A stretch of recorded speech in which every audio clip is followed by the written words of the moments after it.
In this video, we're going to look at three human organ systems. We're going to start with the circulatory system, and then move on to the respiratory system, and if we have time, get to the digestive system. There are lots of systems in the body. We are just focused on three.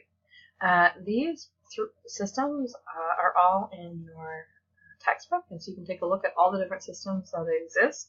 And this list, circulatory, digestive, respiratory, excretory system, we take a look at in grade 12 biology. Immune system, we take a look at in depth in the grade 12 science. Muscular system, skeletal system, it's really looked at possibly in the kinesiology course. Nervous system, you can look at in the grade 12 biology.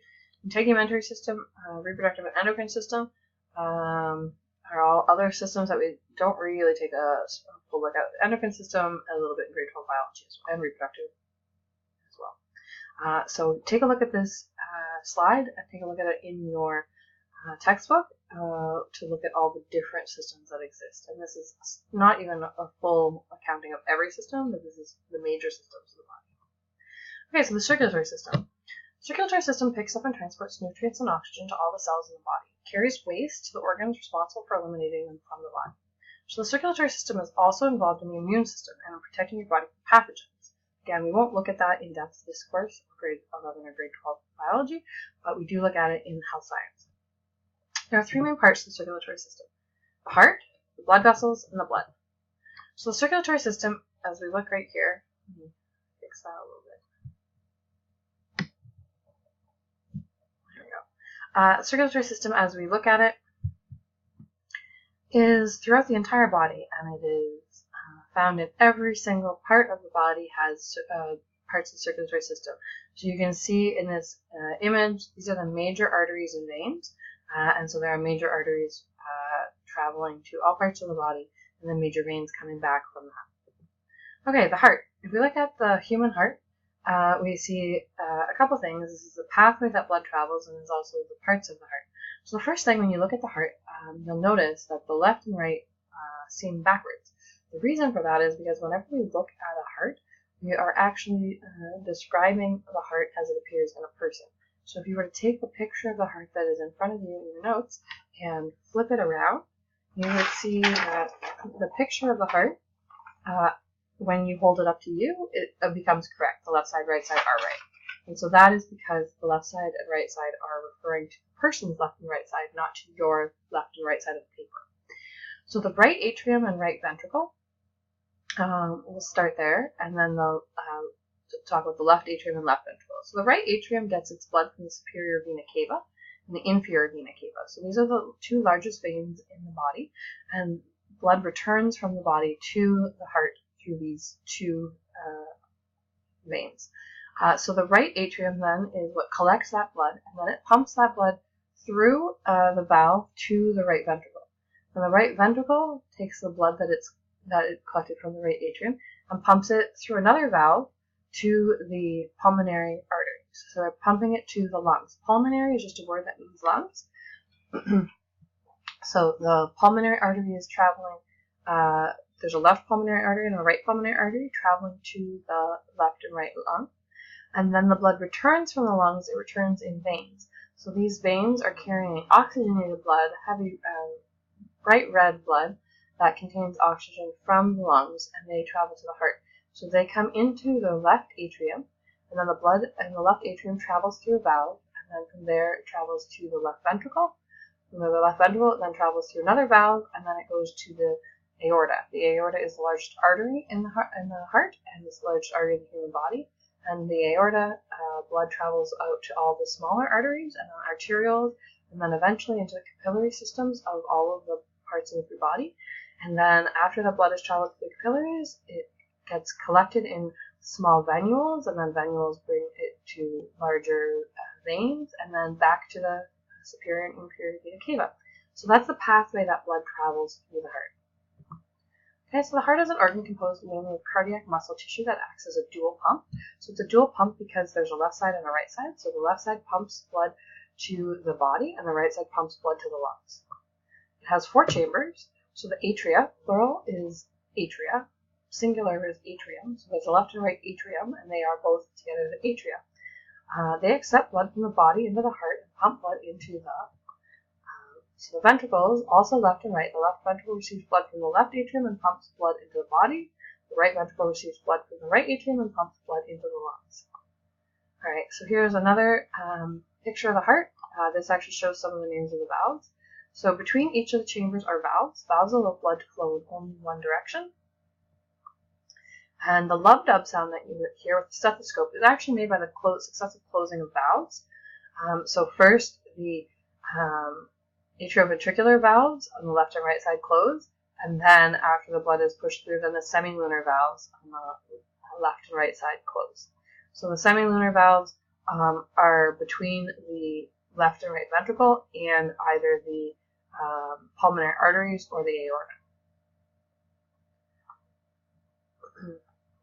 Actually, sorry, just going back for a second.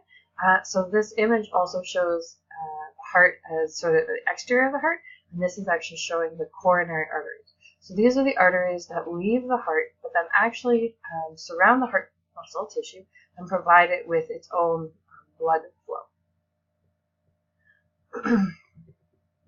So these are all of the labels that go to the diagram in your notes. Blood vessels. Arteries carry blood away from the heart. Arterioles are smaller versions of arteries. Veins return blood to the heart. Venules are the smaller version of veins. And then capillaries are the network or bed of thin-walled vessels between arteries and veins where exchange and diffusion occurs. So you can see here in this picture, you have an artery, and then it slowly turns into an arteriole, and then that becomes the capillary bed. And the capillary bed is where you actually have an exchange of oxygen and nutrients. So you have oxygen-rich blood that loses its oxygen and gains carbon dioxide and becomes oxygen-poor blood as it returns in the venule, the smaller vessels, and then as they get larger, they become veins. So a couple of differences in arteries and veins you can see in this picture, and we'll talk about it a little bit later. But definitely, not just the color is different, but you can also see the way the organization of the layers is different, and obviously there's a whole different piece in the veins. Capillaries are actually single cell thick, so they are to allow for the greatest amount of diffusion to occur across them. Alright, so here is the artery and a vein. So you can see that the artery has a much thicker walls, and that thick layer is actually a muscular layer that's smooth muscle, and that allows for the artery to withstand the greater pressure, because there's a large amount of pressure coming every time the heart pumps. You get a large amount of pressure, and every time the blood flows through the artery is going to have to expand for that blood that came through, and then it's going to return to its normal size. And so that requires it to withstand quite a bit of pressure, and it does that by being muscular. Then arterioles and venules are just smaller versions. Then when we get to the veins, then we see the layers of the veins are thinner, so there's less of a muscle layer, and they also have a valve. So the reason for valves is to provide one-way flow for the blood. So veins have valves because they only allow blood to flow in one direction back to the heart.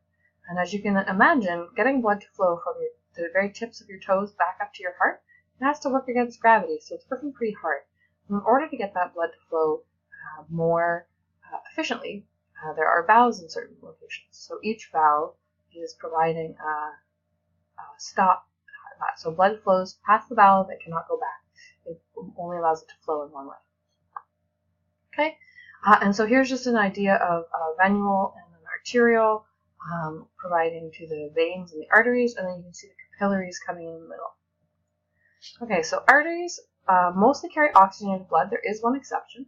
I hope you figured it out by now, and think back to the heart. Arteries are thick-walled and elastic to handle pressurized flow. The largest artery is the aorta that leaves the heart. Arteries branch into smaller arterioles and even smaller capillaries. So you can see the way that the flow is here. So you can see the smooth muscle layer, the connective tissue layer surrounding that, and then the inner endothelium layer, which is like an epithelial layer, but inside, so endothelium. And then you can see the same thing for the vein, but the smooth muscle layer is not as thick. And then you can see the capillary, which is very thin. It doesn't have any excess layers.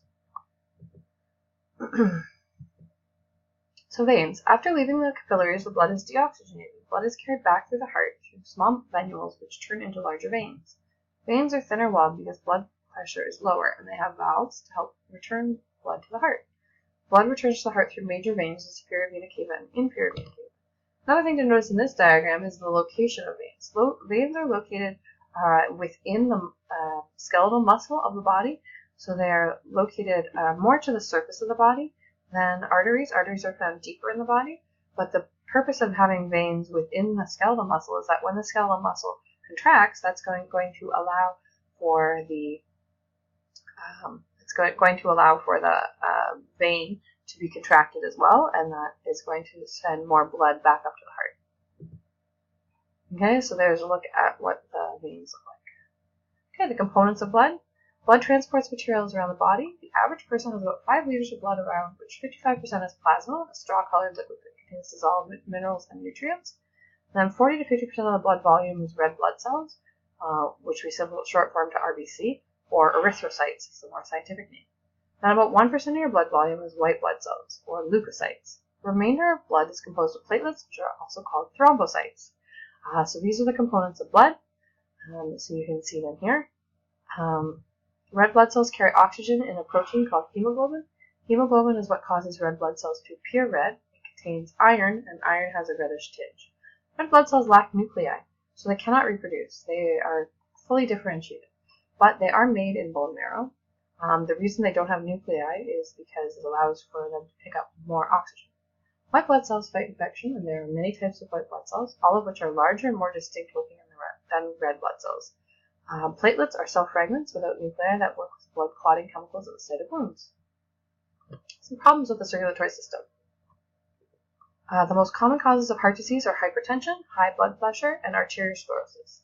So high blood pressure means that the pressure in the arteries is high enough because the arteries are not as elastic as they once were, that it makes the heart work harder to pump that blood.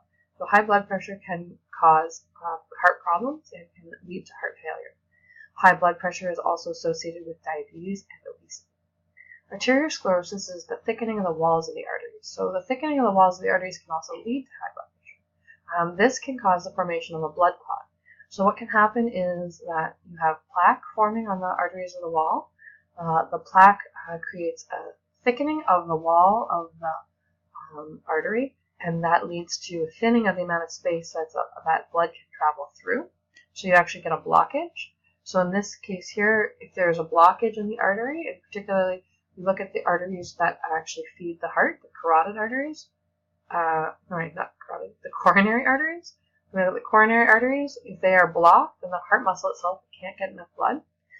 So then one way of fixing this is to send a catheter down to this artery and blow up a balloon, which actually pushes out and allows to reopen this artery. The other problem that can happen is that a clot can break free. So you have a blood clot here that is on the surface of the plaque, and that it can break free, and it can move, and if it's in a large artery, then it slowly moves down into the arterioles and the capillaries, and eventually it can go to small enough arteriole or capillary that there's no possible blood flow around it because it's blocking the entire vessel. So if it flows to a coronary artery and blocks a blood vessel, it causes what we call a heart attack. If the blood clot stops blood flow to the brain, it's called a stroke. And so one way of solving this is an angioplasty, which is shown up here. Here is actually a heart attack. So you can see a healthy heart muscle here. My picture is kind of hiding behind it, the damaged heart muscle, where the actual cholesterol plaque has stopped blood flow. There will be damaged heart muscle behind that. Okay, so this is an angioplasty. Here's the blood clot and the plaque within it that breaks off. Okay, so that is it.